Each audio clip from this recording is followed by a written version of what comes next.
As you can tell by how potent my name is Scandinavian, I'm Icelandic. My dad's from Iceland and my mom is from America, which makes me biracial. No. Bipolar. No. I moved to America for the 1st and 2nd grade, then moved back to Iceland for the rest of my time up until high school. In Iceland, I grew up in a very small town of 3,000 people, and that can get pretty weird. Speaking of, I'm really hoping this green does not mess up. It's 2 different greens, but you know, I don't care. First crush experience. I really liked this girl for about 5 years, and one silly day, I decided to tell her that. My best friend was hyping me up. He came over, I grabbed the phone book, I look up her home phone, and it went surprisingly well. So she answered and she's like, "Hello, who is this? Hi, is this She goes, eh. After the most wonderful 5 seconds of silence, I let it rip. I just go for it. I say, "I got a crush on you." I didn't say anything else. She goes, "Oh, okay." With such a successful confession, I decided to hang up the phone before saying anything else, or saying bye, or literally anything that could make that go any better. So she ended up telling one of her friends, I think was over there at the time, because I didn't ask if she was alone or anything. I just let it rip. So her friend told all of her friends. Then by the next morning, everybody had already told the whole school. I'm walking into school, and I'm not even saying this jokingly. There was kids everywhere in the school laughing and pointing. Like as I was walking in, everybody that was walking into school as well, like grades up and below me. Even kids hanging out the windows, not like hanging off the windows, but like opening the windows, peeking out and going, haha, you did a thing. I get that I was awkward, but I mean, why? It was literally like a scene out of a movie, and holy moly, that movie sucked. Yeah, there wasn't really a lot of love drama going on except for the popular kids, which we'll get into in a second. What were trends like? All right, I love this. So the pants. We had these pants that literally every single kid would wear at the school. Every single one of them, boys and girls. It was like iPhones. You couldn't get fake ones or you were just frowned upon. I had like the knockoffs at first. They weren't exactly the same, but it was the same idea. I'll show you guys the pants right here and here. I had the fake ones. I didn't have money for pretty boy expensive purchases. They were basically just cargo joggers with a sick drawstring at the bottom to like tie it to make it the joggers at the bottom, but it was cargo. It was dumb cool. I mean, come on. Look at this texture. That's well made.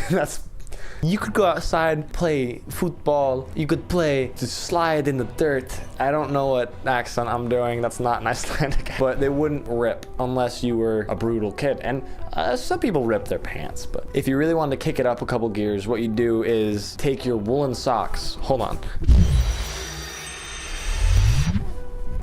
You would take your woolen socks and you'd put them over your pants, and you'd have other pair of socks under those. Sometimes not, but these bad boys. My grandma knit these. She's amazing. I love woolen socks. I also have like 6 over there. That wasn't the only pair. And I did that still when I came to America, and all my friends made fun of me. But I did some research while looking into this video. It was like a fashion trend for like the whole streetwear genre. Shia LaBeouf is wearing it. You know who's right next to Shia LaBeouf? Kanye West. Which way is west? Never eat soggy waffles. West, Kanye West, yeah. It's stupid cozy and it looks badass as hell, so. Moving on to jackets. Everybody wore the same jacket. It was either that or Nike shirts or other things under, just sportswear.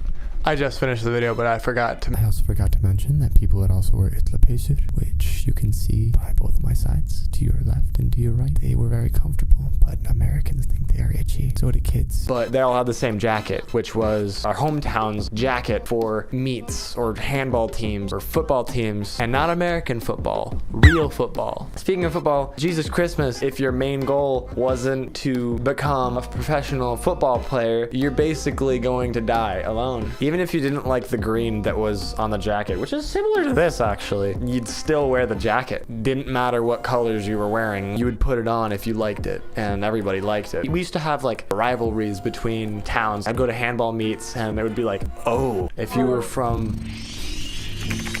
Eilstaðir or like Stakk, Egilstaði or Kópavogur, anywhere really that wasn't our town, you sucked. But I went back like 2 or 3 years ago. Wow, there's so much tourism going on. It's ridiculous. And I noticed everybody in Iceland was exponentially sadder than when I went last time. And I guess I might have just been like a dumb kid and didn't see it because I was just gung-ho. Let's do this. I don't care what anybody says. I don't know if it's because there's over influx of tourism and no privacy. It became like a tourism hotspot for all you Instagram babes. Moving on to shoes. It was a lot of this.